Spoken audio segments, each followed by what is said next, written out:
Hi, my name is Tehmina Kaoosji and I'm an independent broadcast journalist. On 18th of September, we mark 6 months of life under the Movement Control Order, the MCO, that has now been extended till the end of the year. And I think 180 days is a perfect amount of time to assess how the COVID-19 pandemic has impacted lives of Malaysians, especially women, girls, and the elderly.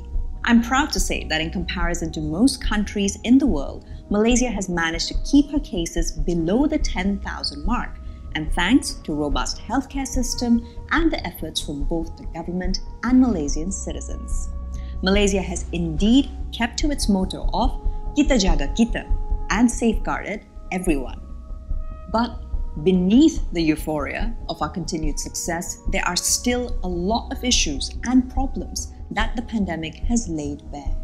And this is especially so when it comes to harmful practices against women and girls. It is said that worldwide the pandemic is due to set back the progress for gender equality by a generation. And here in Malaysia, we have to do all that we can to stop that from happening. This is why we have to act now, just 6 months in. We are going to take a closer look at these harmful practices that are affecting Malaysian women and girls. Primarily, they are domestic violence, unplanned pregnancies, increased maternal mortality, and the ever-present problems of child marriage and child sexual abuse. Let's start off with domestic violence. Now, during the height of the pandemic, women's groups reported receiving an alarming rate of calls concerning domestic violence via their helplines. For some, being at home is where we are safest, but for others, it means their lives are constantly at risk. And while in lockdown, being forced to be in constant, close, daily proximity to your abuser, be it your spouse, parent, boyfriend, or relative, it's literally like living under torture and in constant fear for your life, 24 hours a day. At least previously, there was the relief of either going to work, school, or other daily activities. But now, no reprieve, no shelter, no escape. Naturally, nearly all reported domestic violence cases were either involving women or young girls.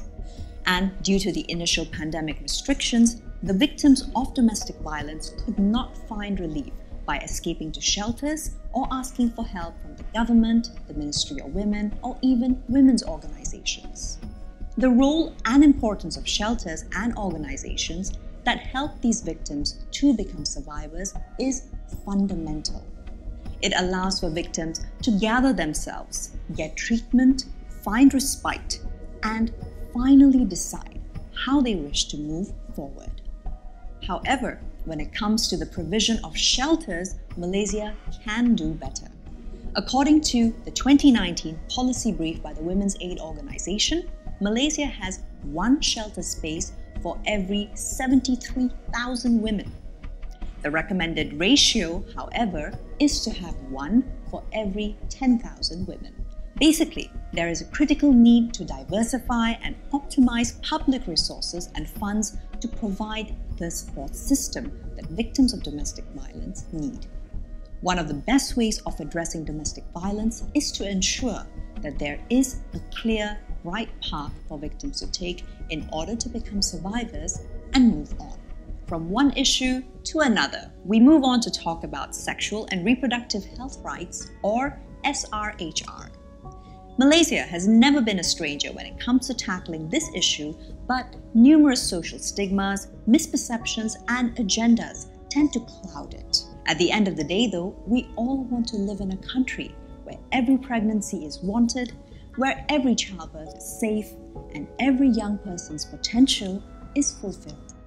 In Malaysia, the average rate of teenage pregnancies stands at 18,000 a year, amounting to 50 a day. Unplanned pregnancies put young women and girls at risk of maternal mortality and childbirth difficulties, but it also leads to the sad and dire situation of baby dumping. Since the early stages of the MCO, there have already been 6 recorded cases of baby dumping. Back in April, according to the National Population Development Board (LPPKN), there could be a baby boom in 2021. Taking into consideration the chances that movement restrictions will continue, along with tougher economic situations, the need for implementing SRHR policies and awareness campaigns is fundamental. Now that is only a small fraction of what our women and girls have had to experience on a daily basis, all heightened during the MCO. Do join me on the second and final part of this special series marking 6 months of Malaysia's MCO.